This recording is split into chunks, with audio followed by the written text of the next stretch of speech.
Pai. Essa palavra carrega histórias. Ser pai é uma bênção. Ter um pai é um presente. E conhecer Deus como pai é um milagre. Quando Deus se apresenta para nós, Ele não se define primeiro como Criador. Como Senhor ou como Juiz, Ele diz, eu sou seu pai. Ele escolhe a linguagem mais íntima, mais próxima, mais cheia de afeto para revelar quem Ele é. A figura paterna é o pilar da formação emocional. É do pai que aprendemos proteção, coragem, identidade. É nele que a gente encontra o modelo de como lidar com limites, como lidar com o mundo. É um modelo de disciplina, de propósito. E a presença paterna saudável, ela fortalece conexões cerebrais que são ligadas à resiliência, à autoconfiança, à capacidade de amar. John Bradley é o pai da teoria do apego. Ele mostrou que a segurança transmitida pela figura paterna, ela é combustível para que a gente possa explorar o mundo sem medo. Mas acima de todas as definições humanas, a Bíblia é a que nos apresenta o Pai perfeito. O Pai que é paciente, compassivo, justo, cheio de graça. O Pai que nos corrige com amor, o Pai que nos protege e que nos guia com firmeza. E nos acolhe com toda ternura. Jesus, ele nos ensinou a orar dizendo, Pai nosso que estais no céu. Ele nos apresentou o nosso Pai Celestial. Não apenas para nos lembrar da intimidade, mas para nos lembrar da nossa identidade. Nós somos filhos. A bênção de ter um pai terreno, amoroso, nos ajuda sempre a compreender melhor o amor de Deus. E a bênção de ser pai é sempre um convite a espelhar, ainda mais imperfeito que possa ser, esse cuidado do Pai Celestial. Como o pai da parábola do filho pródigo, que na realidade não espera que o filho vá embora. E quando o filho volta, ele não corre a esse encontro com raiva ou com ressentimento, mas ele corre para o abraço, ele corre para o beijo, ele restaura a dignidade daquele filho. E é disso que a gente vai falar hoje. Não importa o pai que você teve, Deus é teu pai. E Ele é fonte do amor, de suprimento do amor que você pode ter tido ou não. E Ele te convida a viver esse amor todos os dias, debaixo da graça e da misericórdia que só um pai pode oferecer. Deus, Ele ama a gente tanto, mas não é porque a gente é digno, mas porque Ele é pai. Todo pai se preocupa com o futuro do filho, isso é natural. E cada um de nós vive de alguma forma ou de outra a dificuldade em pensar no futuro e encarar o futuro. A gente se preocupa, a gente tem medo, isso vai gerar na gente uma ansiedade. E por isso que hoje eu gostaria de lembrar uma escritura que é muito poderosa e conhecida. Lá no Salmo 23, versículo 6. Sei que a bondade e a misericórdia de Deus me acompanharão todos os dias da minha vida e voltarei à casa do Senhor enquanto eu viver. Esse versículo, ele nos fala das razões pelas quais nunca precisamos, na realidade, ter medo. Eu sei que a bondade e a misericórdia de Deus vão me acompanhar todos os dias da minha vida. Essa é a certeza de uma promessa. E Deus está prestando atenção em você. Ele é teu pai, Ele se preocupa com você. Como Ele se preocupa comigo e com os 8 bilhões de pessoas que tem nesse planeta. Por quê? Porque Ele é Deus. Se Ele criou as estrelas e cuidou de todo o universo, será que Ele não consegue cuidar de você e das 8 bilhões de pessoas do planeta? Claro que Ele consegue, Ele é Deus. E Ele te conhece melhor do que você mesmo. Ele anda contigo. Salmo 145, 20. O Senhor cuida de todos que o amam. E a bondade de Deus está olhando por você. E não perde nenhum detalhe. Te protege de coisas que você nem imagina. Acidentes que nunca aconteceram, problemas que você podia ter criado pelas próprias decisões que você tomou, que foram erradas e que poderiam ter consequências. Quantas vezes você acha que Deus, na tua vida, olhou e falou, Não, dessa vez eu não vou deixar essa consequência acontecer. Porque ele é que nem um pai. Porque ele conhece o que está no teu coração. E muitas vezes ele vê que você errou, mas ele dá um jeito daquilo não ter a consequência que você mereceria que tivesse. Quantas vezes Deus te enviou anjos? Sim, anjos, né? Aquela coisa celestial. Sim, eles existem, eles são reais e eles cuidam de nós. Você não vai virar um anjo quando você morrer, quando você vai para o céu. Isso não existe, porque Deus já tem os anjos dele. Lá em Salmo 91:11, porque aos seus anjos ele dará ordens a seu respeito para que o protejam em todos os seus caminhos. Com as mãos eles o segurarão. E eles fazem isso de várias maneiras. Eles criam circunstâncias que você nem imagina para te ajudar. Uma vez eu escutei uma pregação que me marcou muito sobre anjos. A história é a seguinte: uma mulher foi até uma igreja para um aconselhamento, porque ela tinha acabado de descobrir que ela estava grávida de um bebê com síndrome de Down. E ela não sabia o que ela ia fazer, se ela ia abortar, se ela ia ter o bebê, se ela ia dar o bebê para adoção. Ela estava muito confusa e foi conversar com o pastor da igreja para fazer um aconselhamento. E o pastor trouxe vários textos, conversou muito com ela, trouxe o Salmo 139, que lá no versículo 13 ele diz: Tu me criastes no íntimo do meu ser e tu me tecestes no ventre da minha mãe. Eu te louvo, porque fizeste de modo especial e admirável. E eu recomendo, inclusive, essa leitura do Salmo 139, ele inteiro, porque ele é um salmo muito bacana, é um salmo maravilhoso, que traz muita vida pra gente. E essa moça ficou tranquila, ela ficou em paz com a gravidez dela, ela entendeu o propósito de Deus na vida dela. E o pastor resolveu no dia seguinte enviar um livro de mensagens e versículos para essa mulher, e com uma mensagem bem específica sobre o caso dela. Colocou o endereço, botou no correio e pá, foi para o lugar errado. Foi para uma outra casa e uma outra mulher recebeu.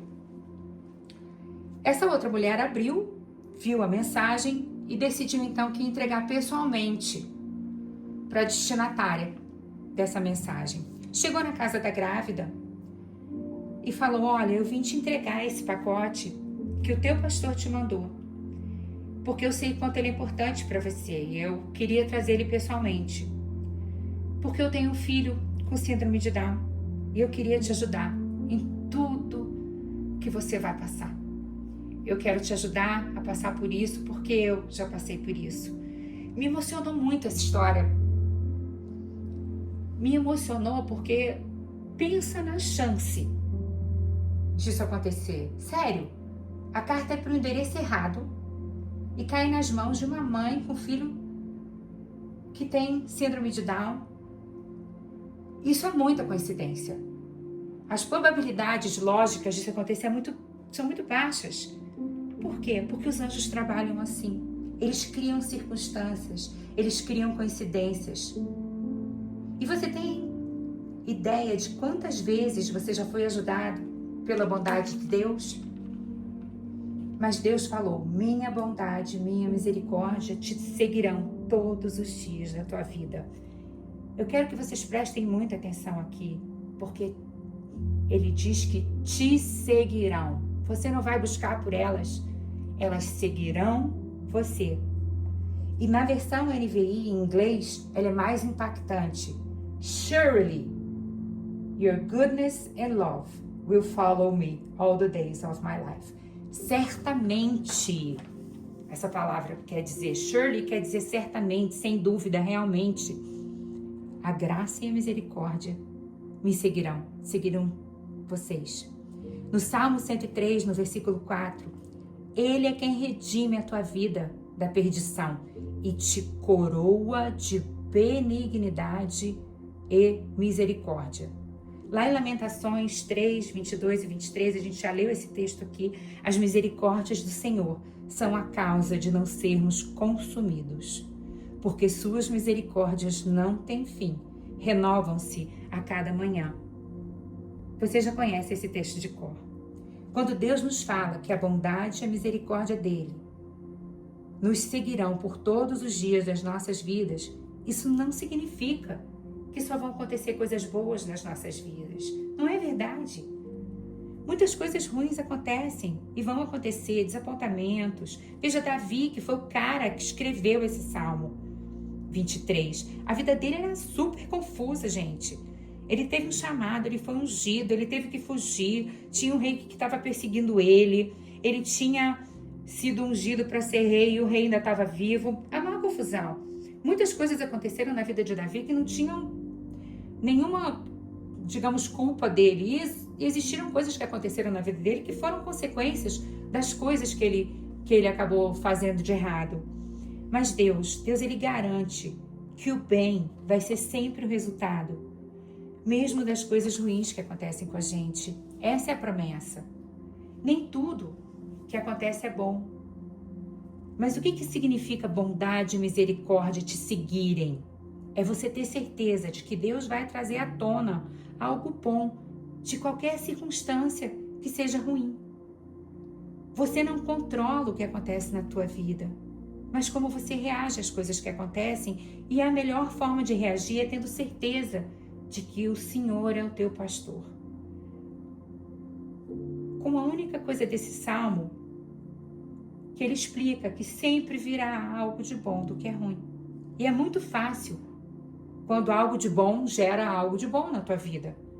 Isso todo mundo faz, mas só Deus é especialista em trazer algo bom de uma circunstância ruim. Essa é a grande promessa que a gente tem lá em Romanos 8, 28.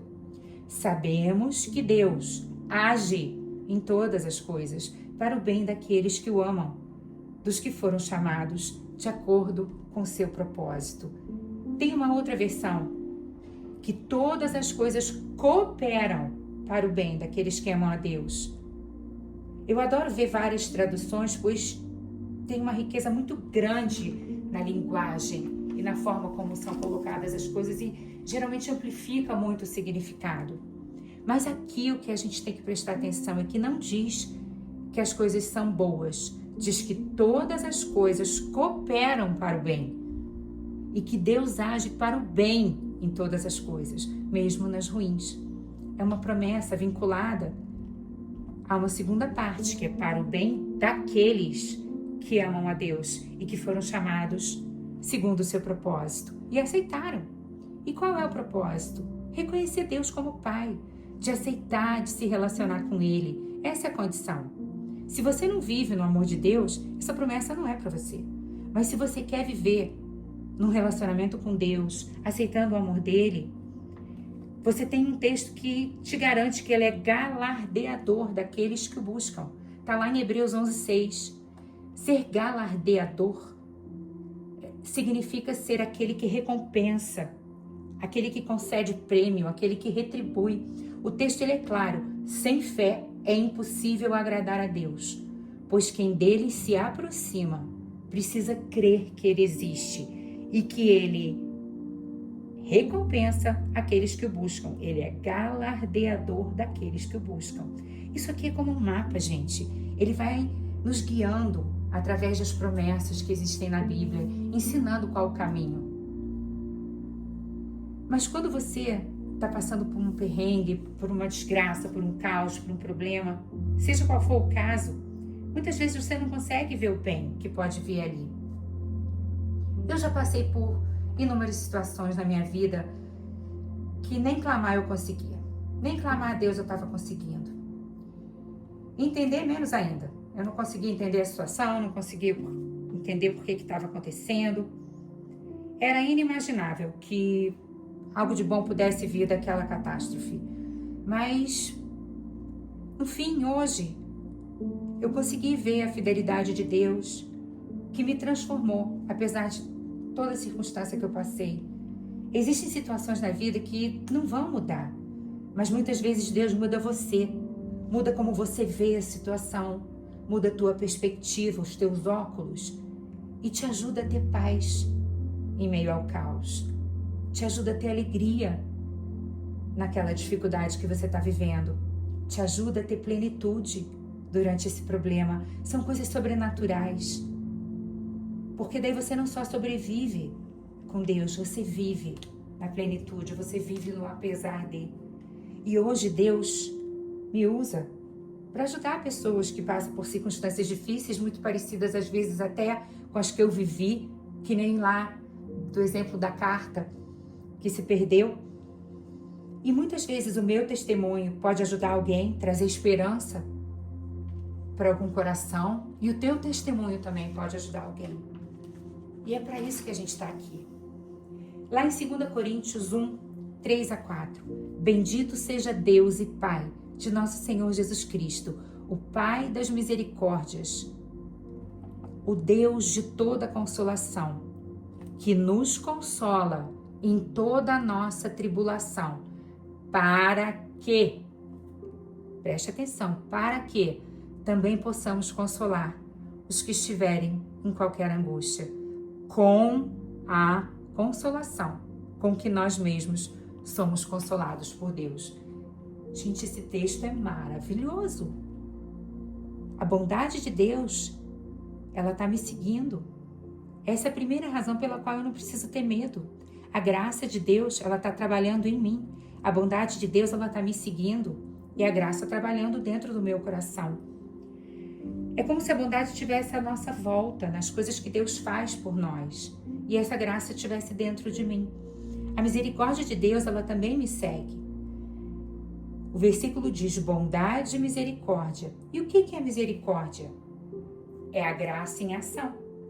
Isaías 60:10, ele tem um contexto que diz o seguinte: eu terei misericórdia de você através da minha graça. E qual que é a diferença, então, entre graça de Deus e misericórdia de Deus? Isso é muito importante que vocês entendam. A bondade de Deus é quando Deus me dá o que eu não mereço. Isso é graça. Eu não mereço todas as bênçãos que eu recebo, e nem você. O ar que você respira, o seu coração batendo, o que você fez para merecer a vida que você tem? Isso é graça de Deus. A maioria das coisas que você tem na sua vida são graça de Deus. E a misericórdia é exatamente o contrário. É quando Deus não dá para você o que você merecia. Todas as vezes que eu pequei, que eu fiz coisas erradas, que eu fui egoísta, invejosa, irada, que eu reclamei, que eu fui indiferente, a lista é longa. Se a gente for parar para pensar, a lista de pecado é longa, gente, no nosso dia a dia. Eu merecia punição, eu merecia retribuição. Se Deus me desse o que eu mereço, eu não estaria aqui falando para vocês desse vídeo hoje.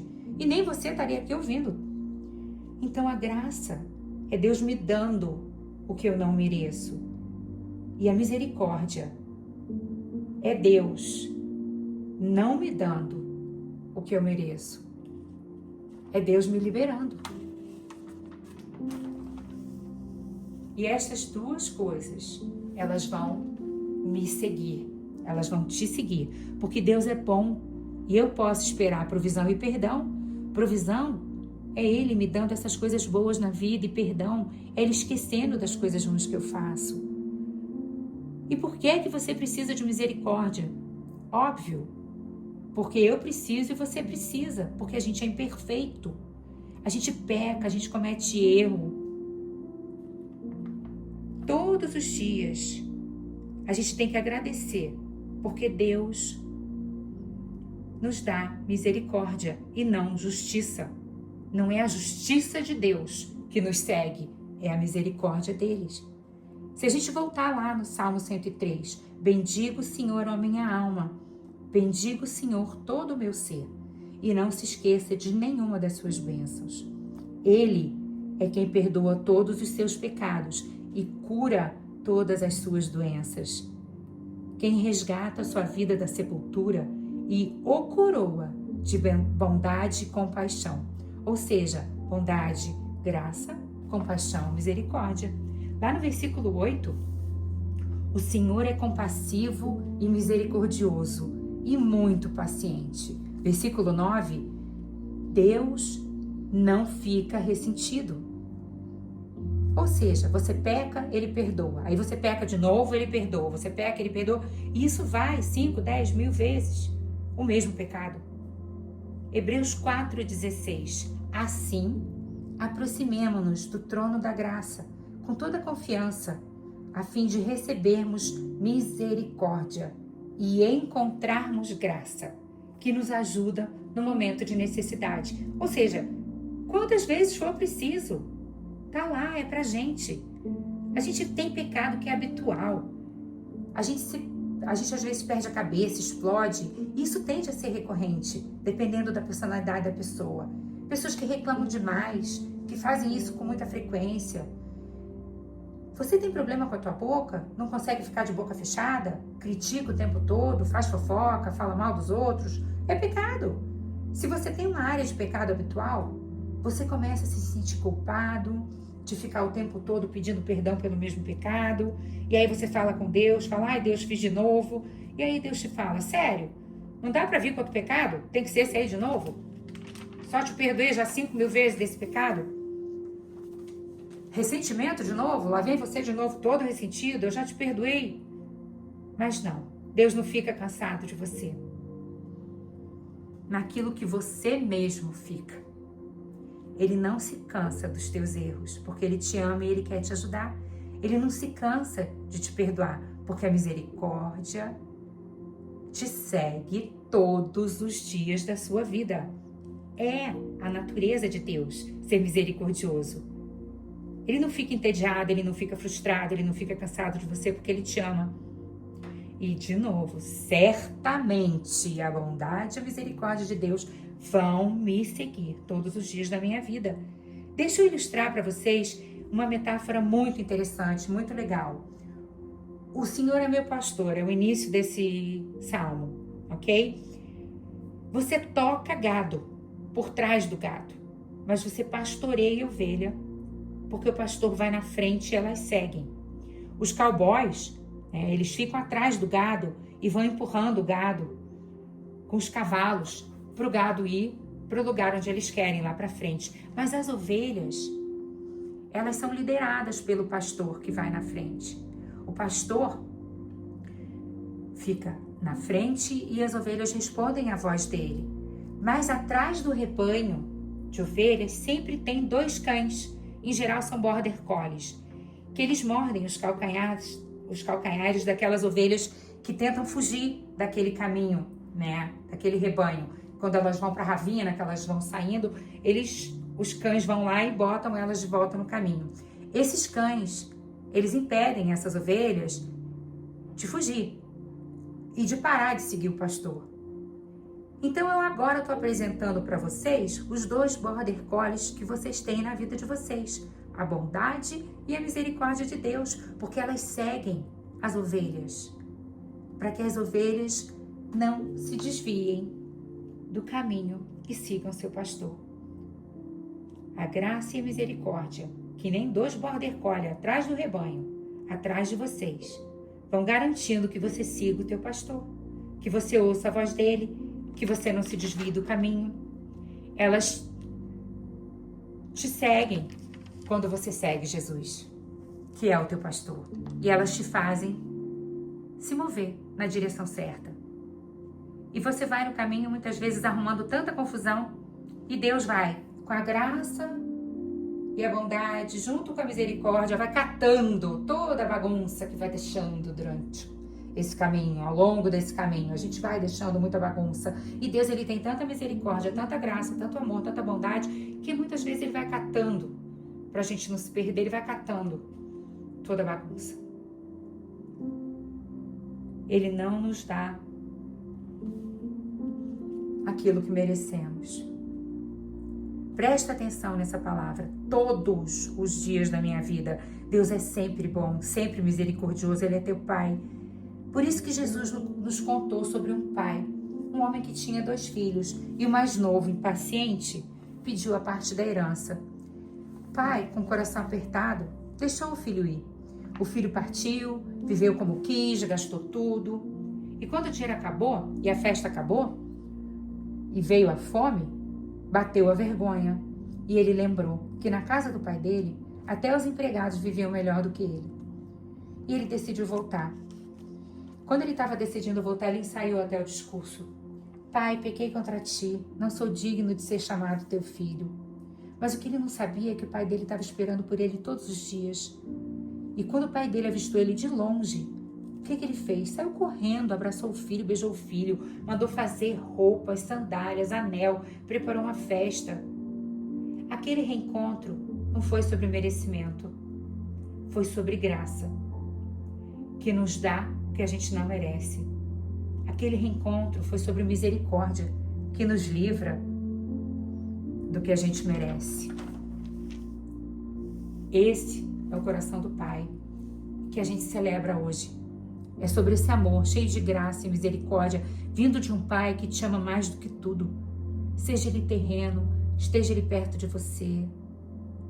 Seja você Pai. É sobre o modelo do nosso Pai que está no céu, que nos ama, nos abençoa e nos quer sempre de volta para casa. Se você está precisando voltar para casa, volta para casa, abre o teu coração e volta para quem te chama, o teu Pai.